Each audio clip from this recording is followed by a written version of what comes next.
délégation de pasteurs américains membres du Conseil de la foi de la Maison-Blanche, conduite par son vice-président Travis Johnson, est arrivée à Kinshasa depuis jeudi 10 juillet 2025 pour l'organisation d'une méga prière pour la paix.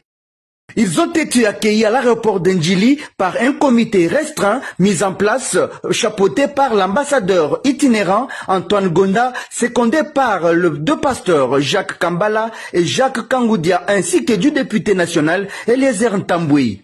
Les jours suivants, soit hier vendredi matin, les membres des deux délégations ont au cours d'un déjeuner avec les ambassadeurs échangé sur les canevas du travail avant de se retrouver dans une salle avec quelques pasteurs congolais pour réfléchir sur l'organisation de cette journée.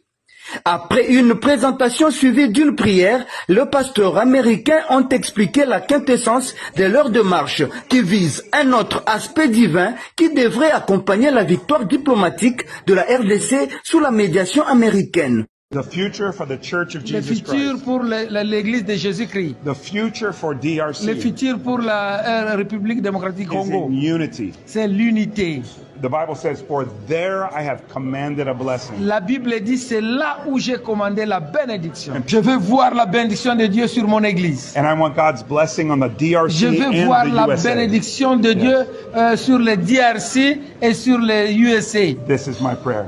Voilà ma The Lord prière. says, Du côté de la RDC, l'ambassadeur Antoine Gonda, qui préside la commission d'organisation de ces cultes écuméniques, est revenu sur la dimension ecclésiastique.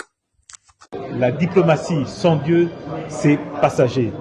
Le fait de pouvoir voir ces pasteurs qui viennent du bureau de la foi, de la Maison Blanche, au même moment, on a nos pasteurs ici qui sont proches du président Tshisekedi, qui a dit que quand je prends le pouvoir, je dédie ce pouvoir à Dieu.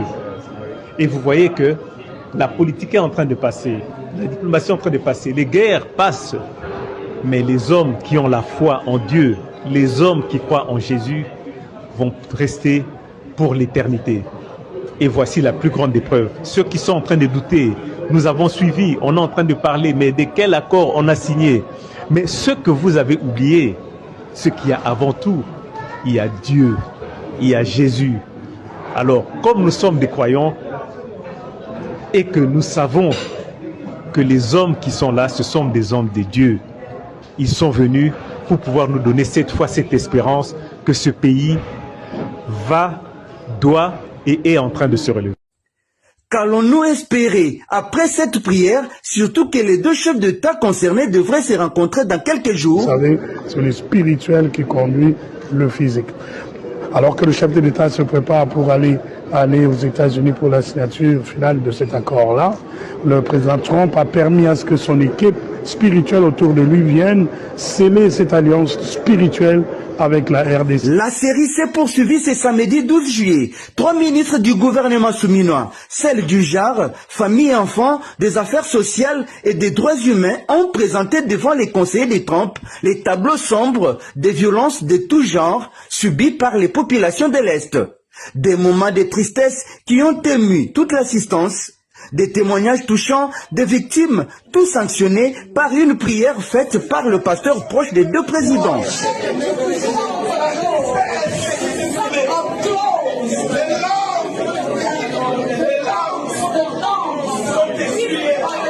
Il faut donc signaler que cette grande prière va rassembler des hommes de Dieu venus des USA et ceux de la République démocratique du Congo.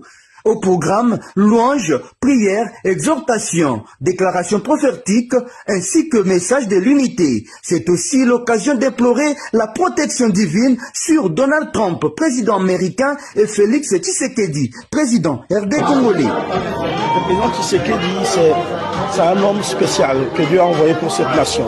Je ne suis pas en train de faire un dialélo. Je suis en train de dire quelque chose que je sais et que j'ai toujours su.